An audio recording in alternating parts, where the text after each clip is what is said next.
Kęstutis Navickas is the Minister for Environment.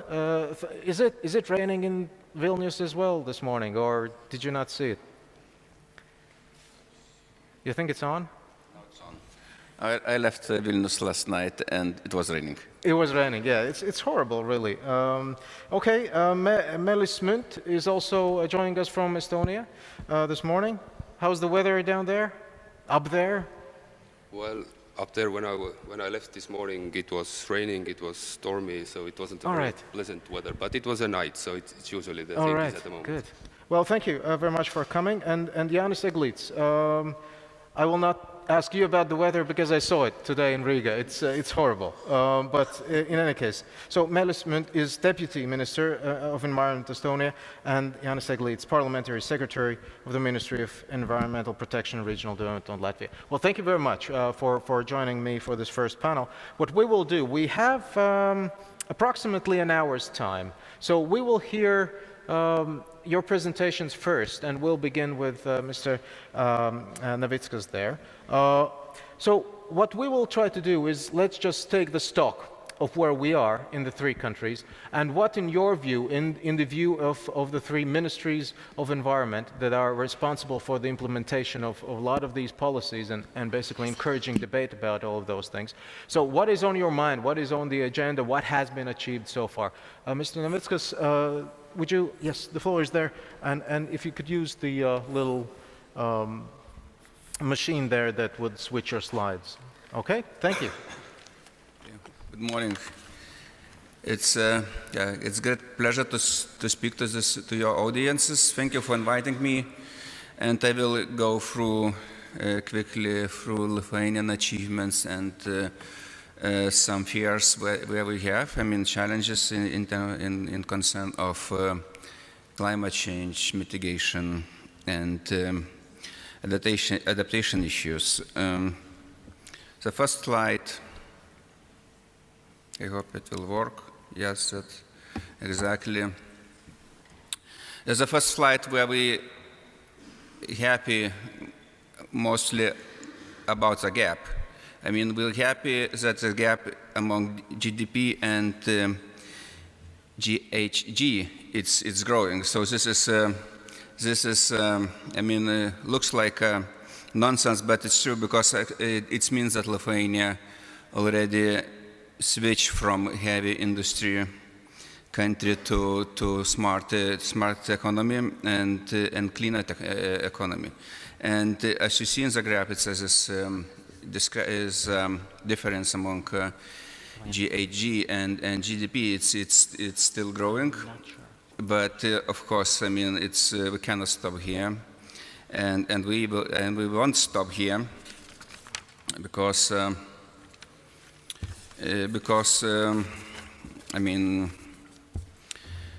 climate challenges. It's not only challenge of Ministry of Environmental, and it's not only a challenge of Lithuanian government, but as you know, it's everyone. It's important. Everyone has to contribute if we would like to live in. Or if we would like to leave our environment for future generation.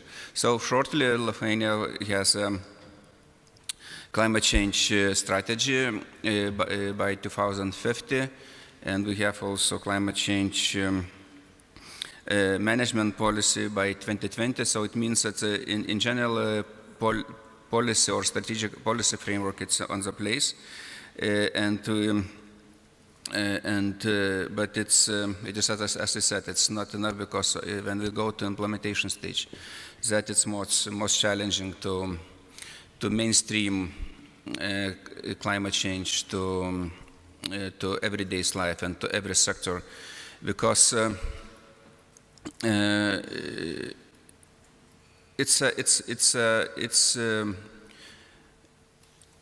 climate change is most cross-sectoral issue besides of sustainable development, but it has very precise and clear targets and figures what we have to reach, and that it's majority alliance or alliance where we have it's in local authorities. When we go to the housing refurbishment, or we go to industry or agriculture when we go to industrial contribution, and also transport. It's one of the most challenging issues where we should also make a step forward. Ambassador of Norway mentioned about electric vehicles. So electric vehicles, it's one of the part, but also personal vehicles, and dominated against public transport. It's a challenge what we're facing up to now. Everyone would like to live comfortable and drive car to the window of the office, but it has a cost of CO2, and where we are making a notes here. And the last slide, but I mean mainly about the fears, about the challenges. Yes, and this is actually really makes us really fear that we are not bad in ETC sector, but when we go to the other sectors, non-tradable sector, we are in fear to be trapped or to be captured in CO2 traps, because if we will not achieve goals, that means that we will have to use all fundings for purchasing quota units instead of investing into innovation and cleaner technologies. This is one fear, and another fear, which is also I stated in the European Council and would like to share with you as well. It is LULUCF methodology. If it stays as it is now, is that mature forest, it's countable negatively to CO2 contribution, that will challenge, and not only challenge, but it compromise all nature conservation policy and sustainable forestry policy. We cannot, because I hardly imagine how we will reach, Natura 2000 targets if all matured forest will be counted as negative to CO2. I mean, that is nonsense. And I think that sound mind will return to the managers who are managing this idea, and we will work shoulders to shoulders to reach our goals. So thank you, and well, good thank luck. you very much, sir.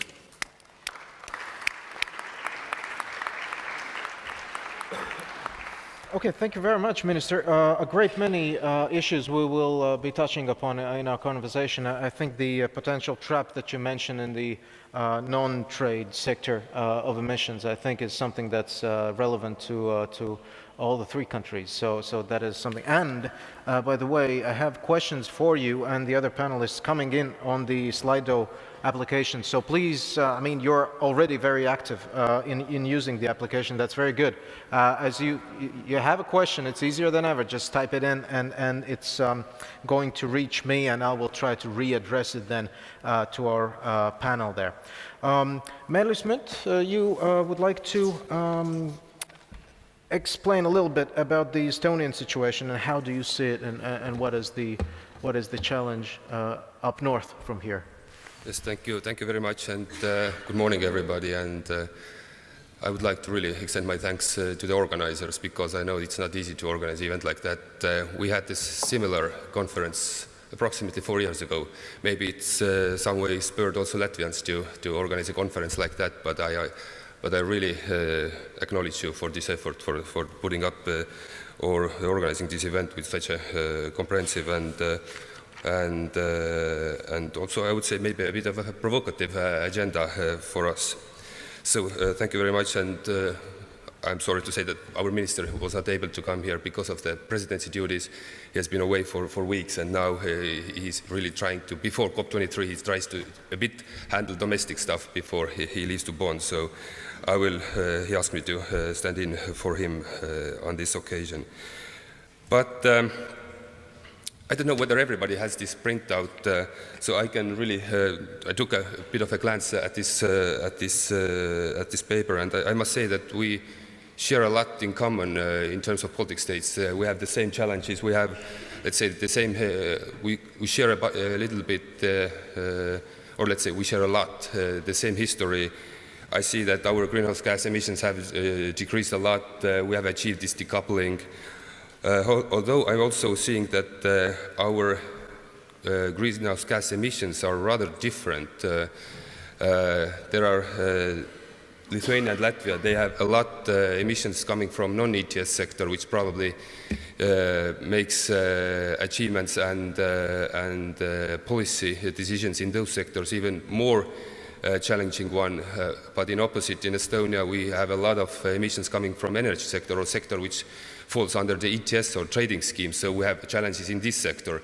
So there are a bit of differences, but in principle, we all have decreased our greenhouse gas emissions a lot. We have achieved the decoupling from GDP, and also we are overachieving our renewable energy targets for 2020 already. And at least as Estonia is concerned, we are also having a very ambition targets for renewables also beyond 2020. But we put up a few slides for you, just very briefly to highlight where we stand at the moment. Indeed, we also adopted a climate strategy in April this year, although it's called quite a lengthy title, Estonian General Principles of Climate Policy. However, this is our climate strategy, but this is because of the general way of describing the overarching documents in Estonia. And this will be implemented via development acts by different sectors. So, for example, energy development plan, transport development plan, all has to be in line with general principles of climate policy. And our general objective is to achieve approximately 80% reduction of greenhouse gas emissions by 2050 compared to 1990. And this climate strategy provides a general guidelines how the country should proceed with climate action, and also gives a more specific guidelines in different sectors. And of course, as you can see from this slide, where the most of the decrease of greenhouse gases are coming from, this is the energy sector. As I said before, approximately 70% of our emissions fall under the ETS or European carbon trading system. And out of that, I would say about 80 to 90% are the emissions from combusting oil shale, rather carbon-intensive mineral, which is rather unique in terms of European Union, but also in terms of worldwide. So there are not very many countries using oil shale for energy or for any other purposes. And this, in fact, was probably the main sticking point while we were drawing up the climate strategy, really to kind of find a middle ground between different interests. There were stakeholders or NGOs very strongly advocating for more renewables. There was industry there advocating that given the social impacts, economic impacts, if there will be a swift or rapid decrease of using oil shale for the country. So in order to bring together different views and different angles, it was a quite challenging one, and I think that we found quite a good middle ground between different interests. While we are saying that our intention is to increase the use of renewables, at the same time we have to be very cautious on stepping out of using the oil shale.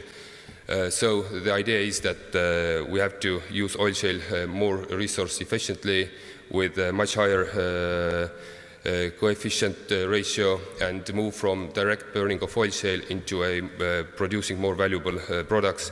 and making the best use of the energy oil shale is having. Because at the moment, while we are only burn oil shale, we use only about 40% of its energy content.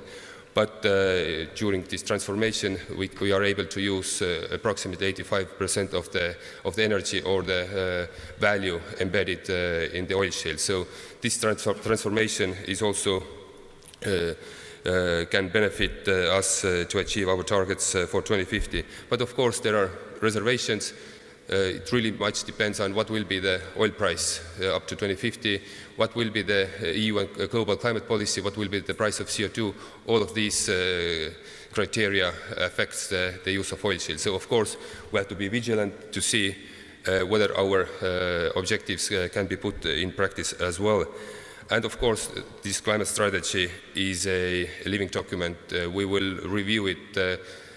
Ministers have to account for the parliament over time in order that this is in line with the Paris Agreement and also the cycles of Paris Agreement. So if there will be new projections, new trends, either at global market or at EU level, they have to be also factored in to this climate strategy. But although it's not very maybe not so well seen from this slide, but I think in addition to the energy sector, the second sector we have to put a lot of focus on is the transport sector, and we also see a quite significant realm of possibilities to decrease also emissions in transport sector. However, I must say that in terms of agriculture, this was also one of the issues when we drew up the plan, is that at least our Minister of Rural Affairs, they are really saying that there is not much room left to decrease the emissions in the agriculture sector. So this was also let's say acknowledged in this document, that we are really pursuing to decrease emissions from agriculture, but we see quite a limited potential for a decrease. Maybe during the panel we can a little bit discuss the prospects of ETS and its impacts to Estonian energy sector. But in terms of non-ETS sector, yes, our non-ETS sector accounts for 1/3 of our greenhouse gas emissions, compared to Latvians and Lithuanians, where it's approximately 2/3. But we see that the biggest potential to decrease emissions are from small-scale energy sector and also from transport sector, and we are currently carrying out this study to realize where is this, whether there are any low-hanging fruits available, or where and at what cost can be emissions decreased or reduced in non-ETS sector, in particular transport sector, and small-scale energy sector. Small scale, I mean, with a capacity of less than 20 megawatts, basically district heating and so on in rural areas. So this is the slide describing what I said, that the main challenges ahead of us are in energy sector and in transport sector. Although in energy sector our companies have invested a lot already, hundreds of millions of euros in order to make their production more clean. And in transport sector we have introduced different measures. We have this so-called ELMO project, or electric mobility program, with quick recharging system covering all across Estonia. We have also approximately 1,000 electric vehicles driving on the roads. But of course, our challenge is now that our car fleet is one of the oldest in European Union. Also, how can I put it mildly? We have one of the highest emitting new car fleet in European Union, because there are regulation in place against car producers have to produce their vehicles. And in terms of passenger cars, the new vehicles coming to Estonia are one of the most pollutive ones because of the engines they are having. So let's say our people demand for big cars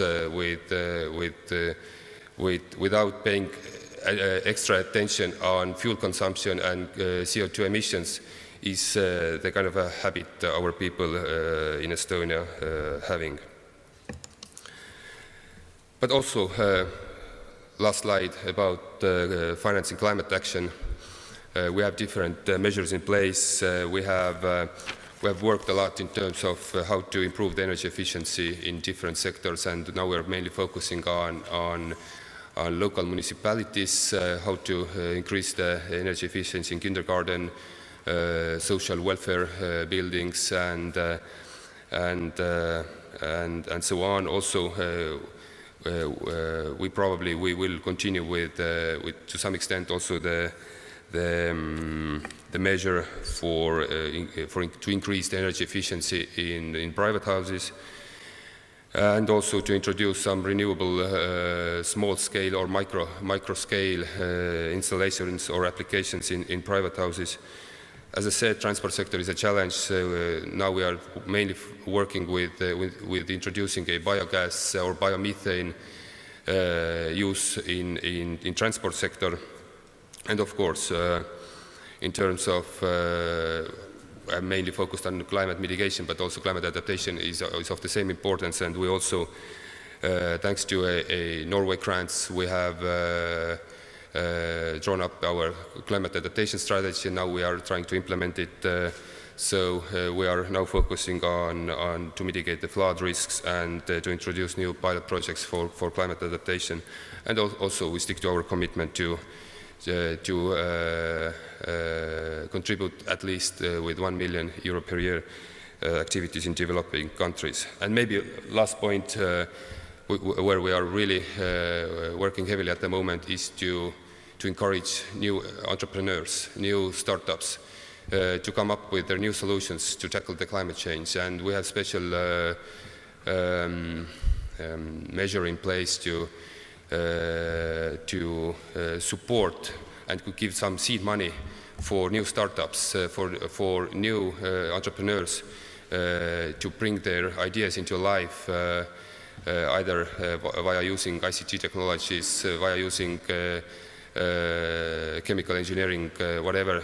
So in order that they can really elaborate their idea and put it into practice at some stage, we have a dedicated fund or measure to support our entrepreneurs and startups in order to tackle the climate change.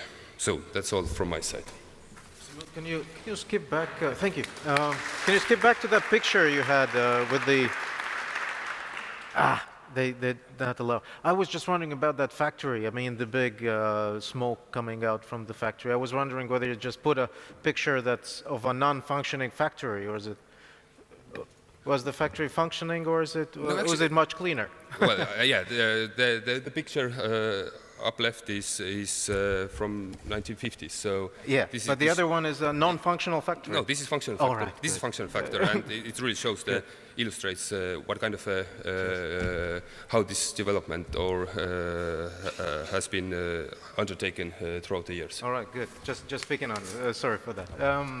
Good. Oh, thank you very much. So thank you for pointing out that obviously because of the sort of energy issues particular to Estonia, a picture is a bit different from Latvia and Lithuania. We'll go into detail about that. I'm happy to report that so many of you are getting involved with serious and not so serious questions, but please, go crazy. It's all good. I'll go over them and pose them to our audience here. The more, the better. I'm happy to see that level of involvement. Continue keeping that up. Jan Seglits, please. So let us hear what is the situation in Latvia and the biggest challenge, and let's take a stock of where we are here. Please. Labrīt, izmantojot mainieku priekšroku. Good morning. Since we are the hosting nation, I will speak Latvian, and this will also make it easier for me to avoid any mistakes. First of all, I would like to express my gratitude to our guests, to the ambassador from Fiji, from our colleagues from Estonia and Lithuania and other countries. Thank you very much for being here and talking about these issues. If we consider climate issues, it is clear that one country cannot do it all. We have to work together to achieve these aims. And your presence here indicates that your countries are willing to work on these issues through exchange of experience and through other means. For example, the Paris Agreement from 2017. If we look at Latvia in particular, the current situation and challenges on our way to low carbon and climate resilient development, the first slide that I would like to show you is our view. We look at 4 pathways. First is climate change awareness, so that each and everyone understands what this is and what it means. It is not only about having mild winters and higher temperatures, and we don't have to dress so heavy because the weather is cold. Second pathway and the second aim, after we have become aware of climate change risks, is climate change mitigation. So how every one of us can mitigate climate change, starting with insulation of houses and going as far as very complex issues concerning industry. Third pathway is adaptation to climate change. So we look at climate change not as something separate, but we try to live together with it. And the fourth pathway is perception and behavior, meaning how we can help others and how we can be a best example. If we look at the history, everything that has something to do with climate change in Latvia started in 1995 when we joined this UN Convention on Climate Change. In 2002, we ratified the Kyoto Protocol. And 2017, as I mentioned already, the Paris Agreement, where we clearly indicated that Latvia is moving towards the restriction of climate change.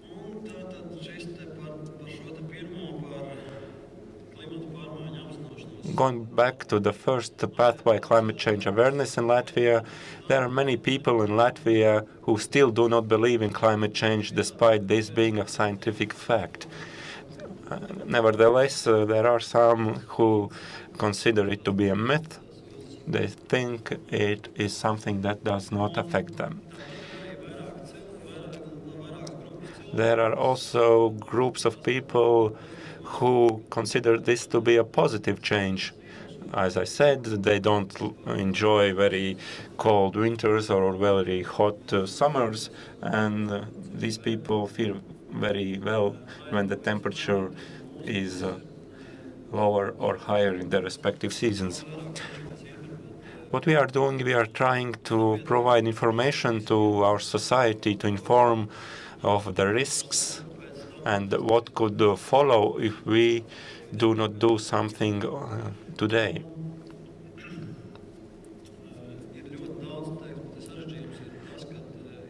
The hard part here is that it's very difficult to approach people in a very easy to understand language. What we are discussing here is on a more scientific level. To do this, we have several communication tools. One of these is an actual tool that we use.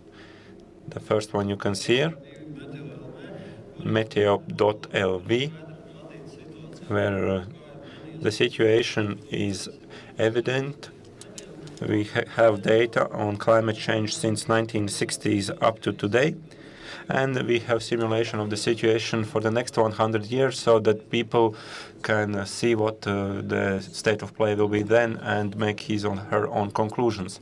We also work through the social media on Twitter. We have a special portal that is open now. And besides these communication tools, there are true genuine programs implemented through climate instruments. More than 200 million have been invested in various climate tools where we use these logos and information so that people know where their money has come from. We organize special events in order to explain the aims of our work and to be able to move towards them in a harmonized way. We organize conferences to educate our society about these goals, and in close cooperation with youth education establishments, with schools, where children can gain knowledge about these issues, understand these issues, and we see them applying these new principles in their daily life, and it means it will be easier for us to tackle climate change in the future. Second pathway is climate change mitigation in Latvia.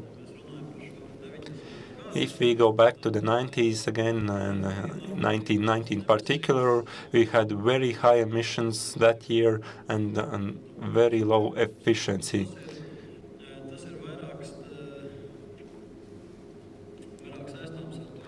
This has more to do with the fact that we have a completely different system and a different economy at the time. Since then, we have cut our emissions by almost 57%. And this was mainly due to our shift from the centrally planned economy to a market economy, which means different levels of efficiency. We could no longer afford so many emissions.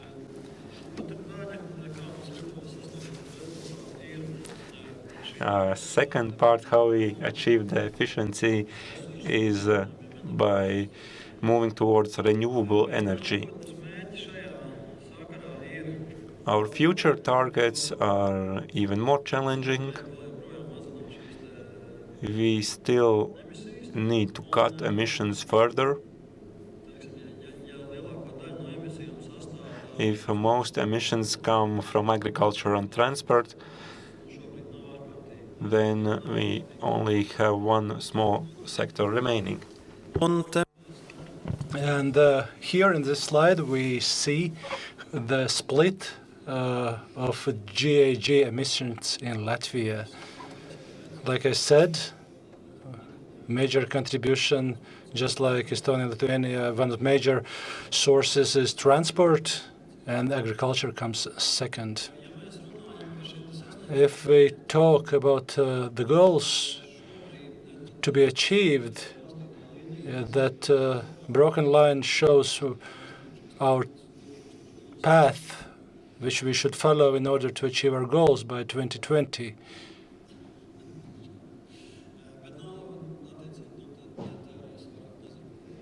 And if we see how things are in land sector and forestry sector, these are the goals towards which we should move in order to achieve reduction of emissions.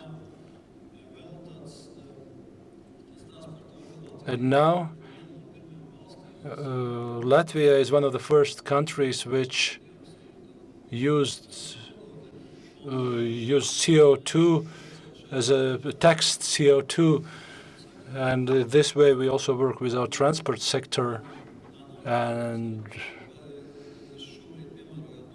we apply tax to fossil fuels And by doing so, we try to reduce impact of fossil fuels in emissions, greenhouse gas emissions.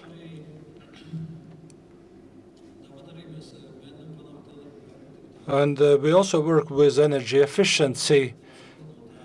And this we do. We heat insulate houses.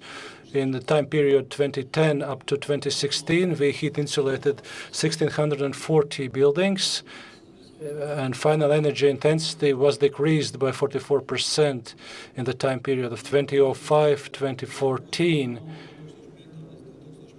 In the time frame from 2005 till 2014, final heat energy consumption would be decreased by 16%. And by using renewable energy resources until 15%, there's also a significant reduction. Like I already said, Latvia was one of the first countries which introduced natural resource tax on CO2 emissions. But we also should take additional steps so that we can achieve larger decrease of emissions in the transport sector. The ambassador of Norway to Latvia already mentions that, for example, electric vehicles are very important tool for reduction emissions in this sector. I already mentioned that we should move towards reduction of fossil fuels in order to achieve the goals we have ahead of us. Now I'd like to pay your attention to adaptation. To adaptation, the way we see it, first we have to start with assessing initial risks. We should create planning documents and strategic documents. We should adapt them to practical steps, and then of course there's also monitoring, and then these documents also should be adjusted or changed if we see that, for example, we are behind our targets. So this would be four planning building blocks.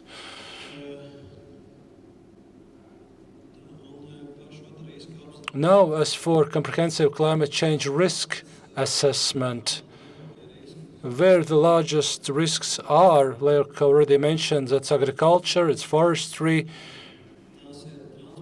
transport sector, buildings,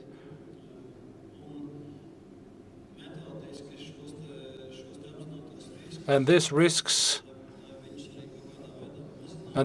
can be mitigated by making our plans very specific. So we analyzed these sectors, took into account climate impacts.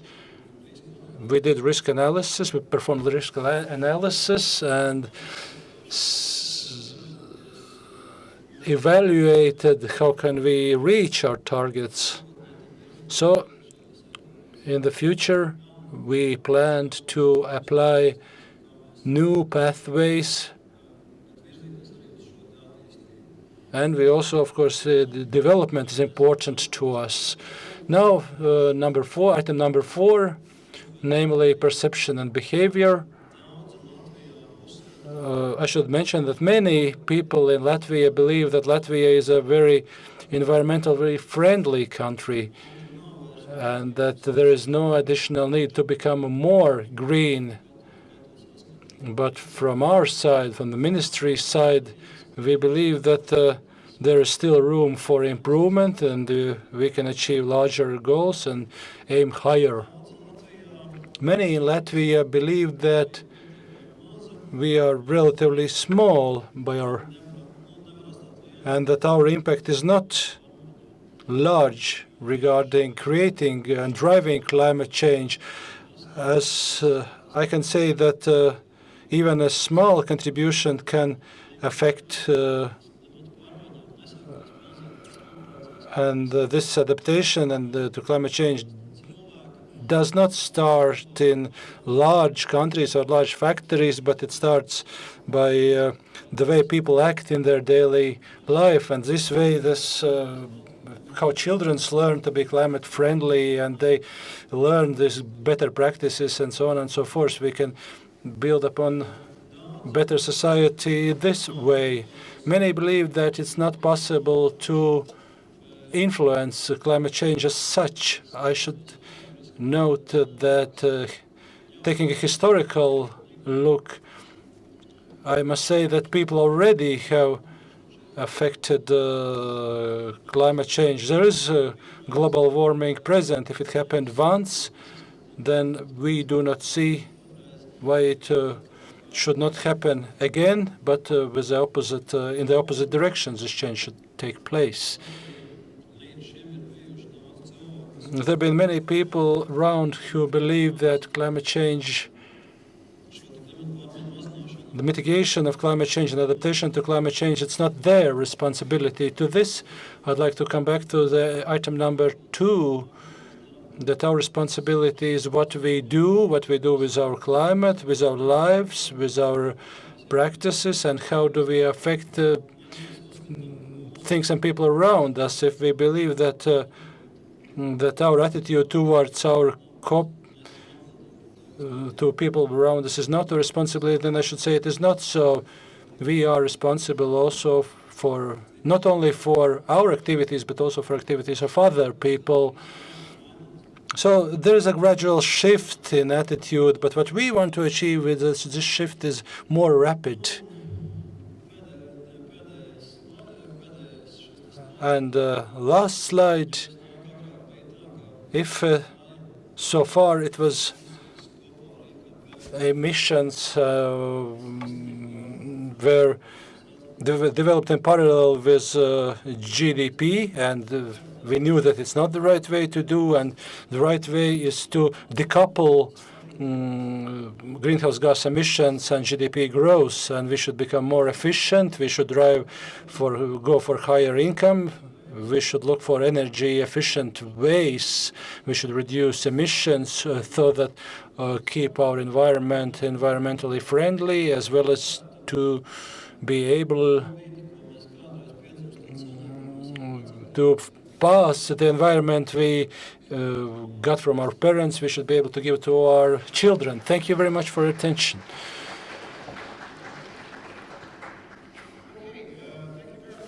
For the initial round of presentations. So, thank you very much, the audience, for the many questions that are coming in. I have to warn you, though, that we are going to have separate sessions for energy, for agriculture, for transport sector. So some of those questions I will have to keep and retain for some of our later discussion. But nevertheless, I will come to those questions in a moment. What I like to begin with, though, is Mr. Eglitz mentioned this factor about our own attitude towards climate change and whether it is changing, actually. Because, I mean, if you look at the global stage, it is quite a difficult time for the climate debate, right, with everything that's going on in the United States and the rest of it. So I'm wondering, what is your assessment in Estonia and Lithuania as well? How much is that a factor? The skepticism, the lack of certainty in certain circles of the population, of the industries, of the political elites as well, maybe, that are actually holding back our ability to implement new policies. So is that a challenge, you think, in Estonia and Latvia as well? We heard from the Latvian experience that the ministry thinks it is still partially a challenge to persuade people that it is actually a problem, it should be something done about it, because we're not Fiji, right? It's not that completely obvious that we're affected that much by this problem. And still a lot of people are thinking, and it's not just the man in the street, but also the political and business circles who are skeptical about this whole science thing they would call the so-called science, right? So, what is the Lithuanian story on this? What is the trajectory, sort of the public's attitude toward all of this, and is that affecting your ability to do your job as you want it to be done? Mr. Navickas. Thank you for the question. It's, of course, a very broad question, and it's not easy to answer, in few points or bullet points. Yeah, it's a nonsense of climate change communication is that we are actually would be successful if we would have more bad news. So that it's a nonsense of the communication. And second is that all environmental communication are based on fighting against dragon, and if a dragon is virtual, it's also a bit difficult to encourage people to fight against it. So that is two points which actually I would like to keep in mind when I will talk about behavior changes. Yes, it does behavior change. We also see not only from social surveys, but also how society behavior towards the environmental perspective has changed, and I think it's more stimulus I can pretty sure that in all three Baltic states, but I will talk for Lithuania. It was accession of EU, and it was really accelerated these changes because we get infrastructure for waste separation. We start to talk about environmental taxes. We start to talk about in general about environmental behavior, and besides of this, we have already infrastructure because of EU policy, EU funds available. So I would not so much skeptical that behavior it is a key factor not to act. I think it's the two challenge which I see. It's mainly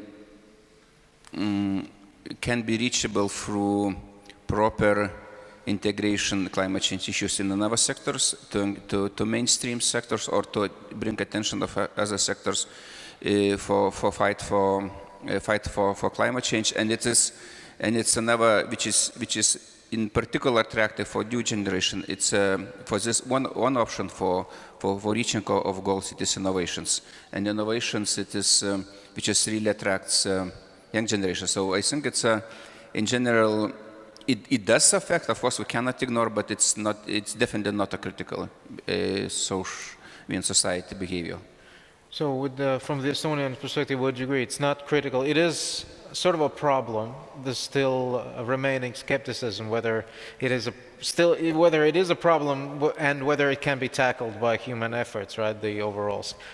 What is the Estonian take on this? Well, of course, there are the ones who are skeptical on climate change, and there has been ones, and there will be definitely those also in the future. But actually, when we worked out our plan, then we took as a basis also we asked one peer company or consultation company to kind of give some advice how to move forward with this strategy into a wider public.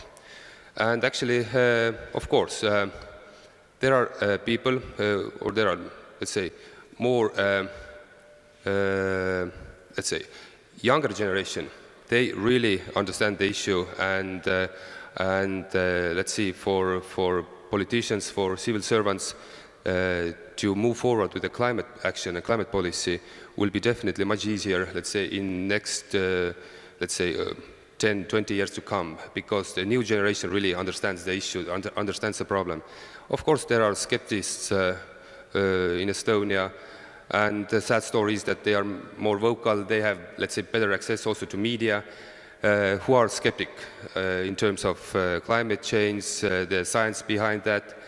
And but let's say, our peer company also told us there have been those people, there will be those people in the future.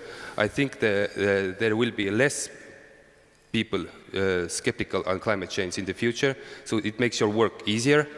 But let's say, you don't have to work with them. They are, let's say, kind of a lost cause for you anyway, so you cannot reconvince them, you cannot persuade them, understand the importance of climate change, the science behind that. They always remain skeptical on climate change. But the younger generation, And we have to really work now with young people because they understand the issue. They understand the problem, and they are the ones who have to face the problem in the future, they and their successors. So this makes our work easier, but at the moment, of course, it is a challenging part of delivering the message of climate change and need for action at the current stage.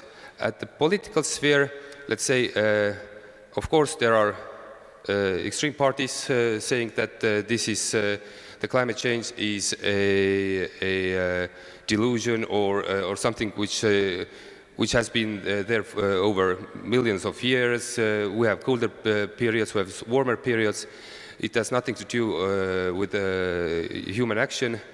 But let's say the mainstream or the bulk of the politicians are saying that this is imminent. This is a challenge which you have to tackle with, and you have to stand up to this challenge. And I think that maybe we have also the hardest time. We have already passed the hardest times, and I think we are able to convey the importance of tackling climate change as a high-level political issue. And one last remark maybe is that in terms of extreme weather events, extreme of catastrophes, this was also something which was, at least in terms of Estonia, which were highlighted to the politicians and the policy makers, is that don't overreact or don't over-interpret the extreme weather events and their correlation to climate change. Of course, we see a strong link between them, but giving negative stories, it some way fades away, or people are trying to refrain from taking action. If you are trying to put the climate change into a very negative scenario or perspective, try to more highlight the positive impacts the climate action will give you, all those co-benefits, health issues, economic development opportunities, opportunities to innovate, and all these things. So I would say, of course, we are facing challenges, but I think this will be only in a declining trend, and I think we have much more allies in next years, decades to come. Well, thank you very much. I think a very relevant remark that you actually have to be very careful in the communication about those things. Do not overdo the message, so to speak. So what is the Latvian assessment? Would you agree with the Estonian case here that probably the worst of skepticism about this is past, and that there is a generational also trend in the attitude towards the problem?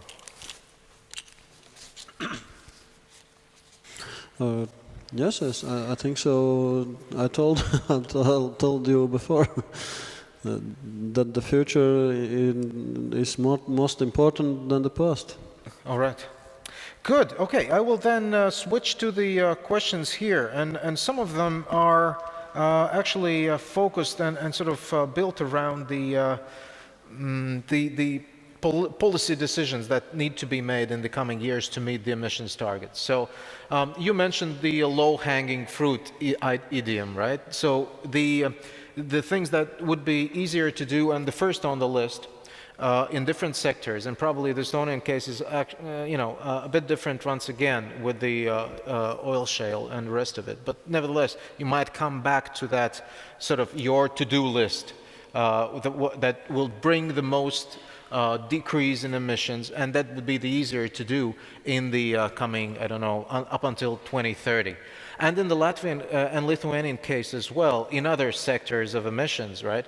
Agriculture, energy, transportation. So what do you think is because as you've shown the graphs, all of you shown the graphs, we will need to meet those targets, right? And it's not going to be very easy to do.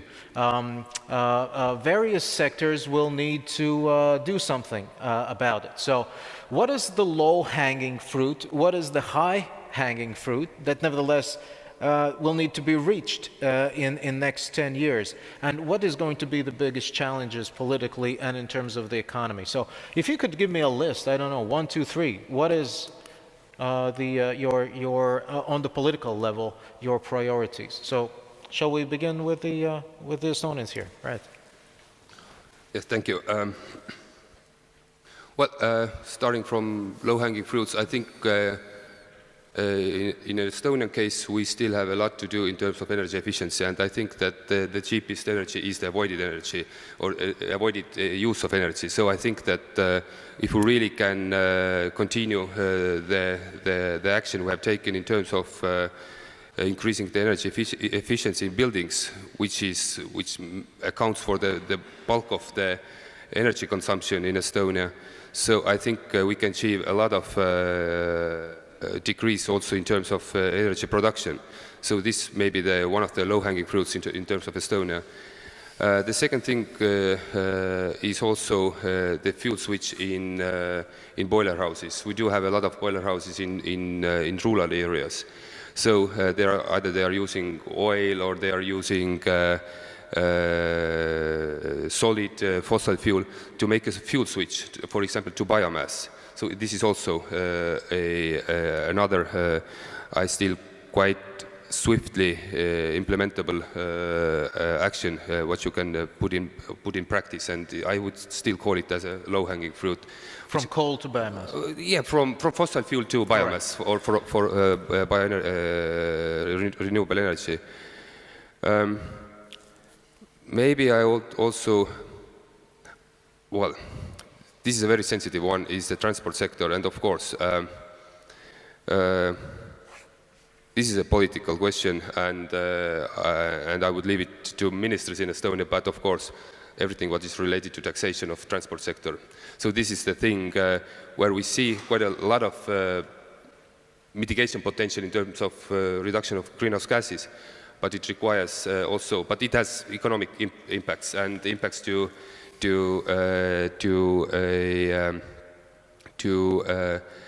citizens because they have to pay a bit more. Yeah. But we see it as a possibility to decrease heavily. So that being fuel taxes and taxes on emitting cars and engines and stuff. Well, we like have excess duties for fuels, but we have no taxes for vehicles. So either to kind of let's say to make gradation of either to incentives or let's say to tax more high-emitting cars compared to the low-emitting cars. So maybe there are also possibilities to play with those incentives or penalties or whatever, or fees. But this is not introduced in Estonia. And of course, the things which our oil shale sector is still thinking of, and also we're trying to, as a government and in partnership with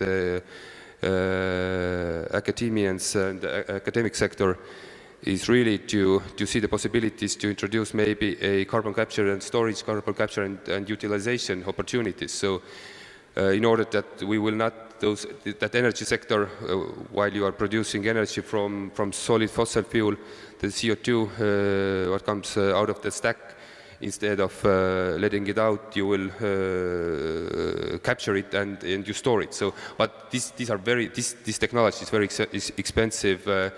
There are very few possibilities to storage the CO2. But I think maybe not to think so much on carbon capture and storage, but to think more of carbon capture and its utilization, that you use the CO2 to create added value. Right. So, but these are very expensive ways and very expensive developments. And I think we are only in the beginning of this whole thing. Right. So actually, one of the questions before we go forward, there's one question from the audience that has gotten many likes, and that is particularly regarding the renovation of former Soviet-era buildings, right? So very briefly, could you put a figure on it in the Estonian case? I mean, how much of it has been done? I mean, if you take the building stock of those buildings, I mean, has, I don't know, 50% been done, renovated, insulated already, or what would be the approximate figure, I would say? Really difficult to say. Let's say, in terms of public buildings, I can say that maybe we have achieved about 50% of the threshold of 50% of public buildings have been renovated. In terms of private houses, really difficult to say. I think it's less, definitely less. All right, good. Okay, thank you very much. Yeah, a very clear list of low-hanging fruit and sketching out of more ambitious projects as well. A Lithuanian sort of list of the sort of immediate things that should be tackled. Yeah, I will talk to. I mean, for the low-hanging fruits, which is in our government program. So that it's few key issues about house. Panel house renovation. We have a target, 500 houses per year, five floors, and 4 entrance equivalent. Because houses are different, but and so this is I think we will reach, and indicatively I think it could be goes up to 600. Likely. So second is to promote better preconditions for public transport in cities, in main cities, against private vehicles, and also not only private vehicles, but also better preconditions for engine-less transport, like bicycles or electric vehicles. So that it's second one. Third one, it's to stop or to significantly reducing carbon extraction from the soil in agriculture and towards to sustainable agriculture in terms of fertilizers intensity. And what is in the long term, it's a high-hanging fruits. We have also Lithuania's energy strategy. This is that by 2050, Lithuania will be will get fully supply from renewables and local energy sources. So that is what we have in for energy sector. So. Okay, good. Thank you very much. Latvian list of low-hanging fruit. Yeah, on Latvia is to do. So the to-do list for Latvia, if we take a very brief look, first thing is to work on energy efficiency, building renovation, to cut emissions in industry, to think on how we could use the resources that we already have available. Second would be to work on the agricultural sector. One of the things here is fertilizers and use of nitrogen. This has been proven in Latvia that is used in unjustified amounts in Latvia. Thirdly, a complicated issue is the transport sector, how to make it more efficient. The most low-hanging fruit here would be to renovate the carpool by using electrical vehicles or vehicles that are less polluting. But of course, this is very expensive. But still, this is something that we will need to do, and we need to look for other ways to make things more efficient. Additional point there? Yes, additional. Although I named a few ones, maybe something I will follow up from Mr. Navitskas, that I think also that the public transport and public, I think we have quite a lot to achieve when we can really renovate our public transport sector. But I wouldn't call it as a low-hanging fruit, but still we see that when we have a great and comprehensive and strategically well thought through system in place, how to encourage people to use more public transport, which means that they have access to either train or tram or bus stops. Public lines are easy to, or let's say you can drive much easily without facing any traffic jams using public transport. I think we can achieve a lot, but I wouldn't call it low-hanging fruit, because you cannot just buy new buses or trams and say that now we have achieved a lot in terms of public transport, because in Tallinn we have free public transport. We are proud of that, but still we are facing a lot of cars on the street, a lot of traffic jams, so it hasn't kind of motivated people to abandon their cars and using buses or trams or trolleybuses. But you have to think strategically and kind of have a holistic view how you can make this shift from cars to public transport. You need a convenient access to public lines, and it has to be kind of well perceived by citizens. So this is a great option. I think a lot can be achieved, but this is not an easy option because you need different things to think about. All right, good. Thank you very much for this list. I think it is very relevant and useful for our thinking for our conference today. So let me turn to the questions here on Slido. Quite a lot of likes to this question here. I don't know whether it actually will bring down a lot of emissions. I mean, it has to do more with just pollution in terms of our attitude toward environment as individuals. So the question is this: how should we solve plastic bags problem? For instance, one Lithuanian uses about 500 a year, while one Luxembourgish uses about only 4 plastic bags. Should we put some more taxes on that? So I don't know whether it actually helps any emissions targets, so it's a different kind of environmental question, but nevertheless, I mean, this gets a lot of traction, this thing, so maybe quick thoughts on this. It does, because I mean, it does affect also for climate change, and I can understand why this question has so many likes, because it's plastic bags which it's very close to us. I mean, we're using every day. But my provocative question would be: does a plastic bag it's worse as an I don't know paper bag in terms of food or carbon footprint? I mean, that is a question. And but okay, this is, I mean, back to the question is that in Lithuania, yes, we have taxes for stronger bags. It's already introduced 3 years ago, and we will, under revision of called Producers Importers Responsibility Scheme, that all packages, also including plastic bags, will consider. I mean, will be different taxes for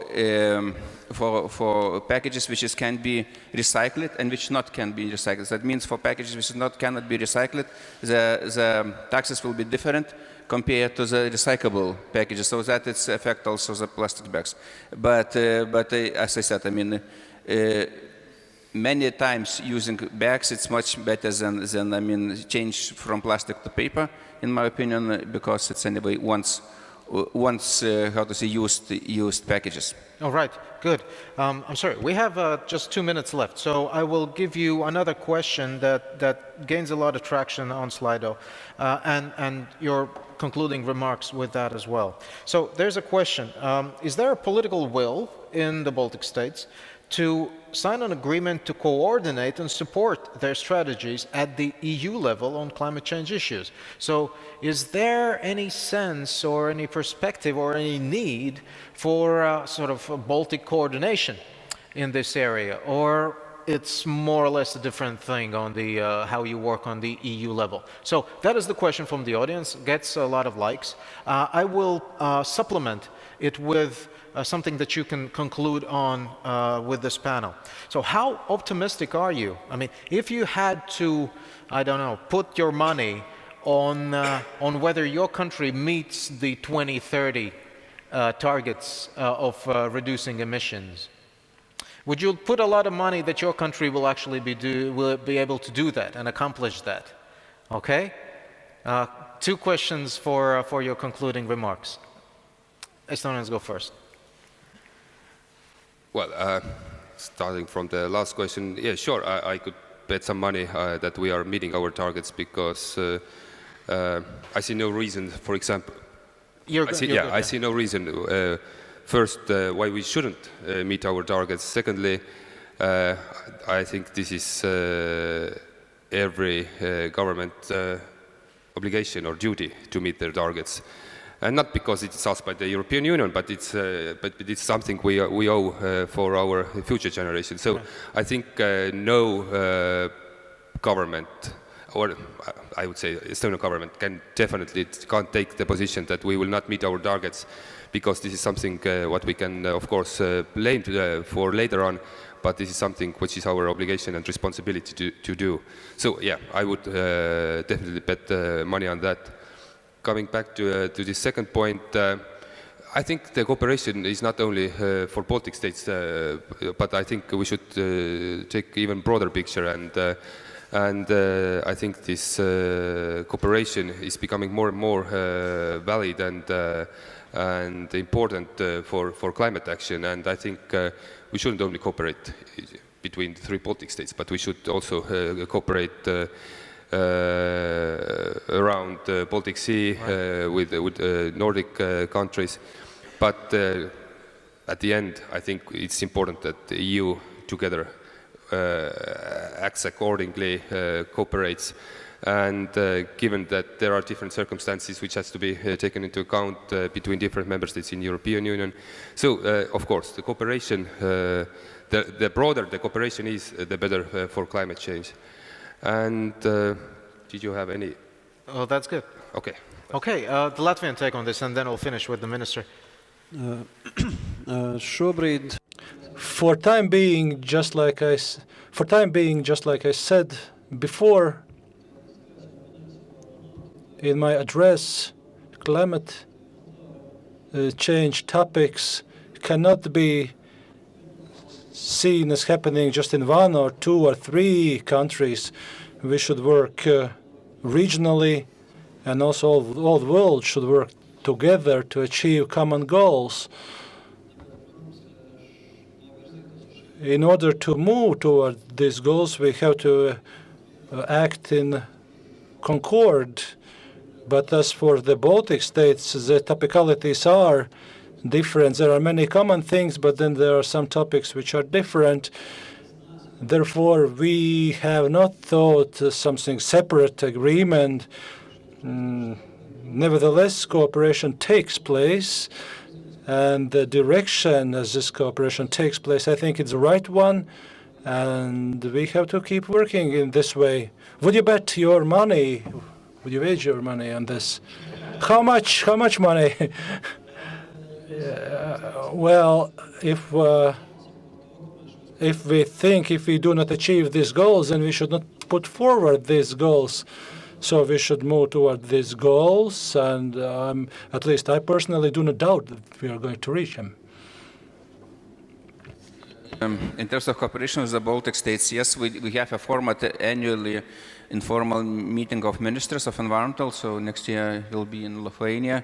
This year we had in Estonia, and of course, I mean, it's we are talking climate change is one of the issues. Well, I mean, to be also what would be even more, and what I would also wish to have a closer cooperation in mainly or in all environmental, also with Baltic Sea countries, because I think we have a quite good and quite ambitions in terms of EU level Baltic Sea strategy, and that it's very good background for, I mean, to have to make steps forwards.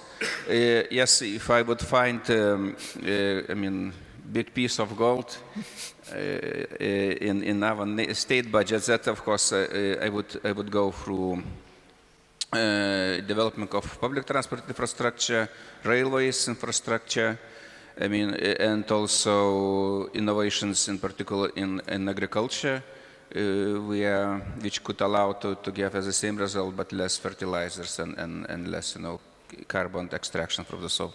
All right. Well, thank you very much. I mean, I think the agenda for our conference today sort of reflects on many of the things you just pointed out, and in your bullet points about what needs to be done. We will tackle those in our separate sessions today and tomorrow. Questions touching about energy infrastructure and agriculture and transport as well. So I will. Well, thank you very much for the many questions that I've gotten here. I will use them later on in the other sessions. Well. But with this, we say thank you to our first panelists today.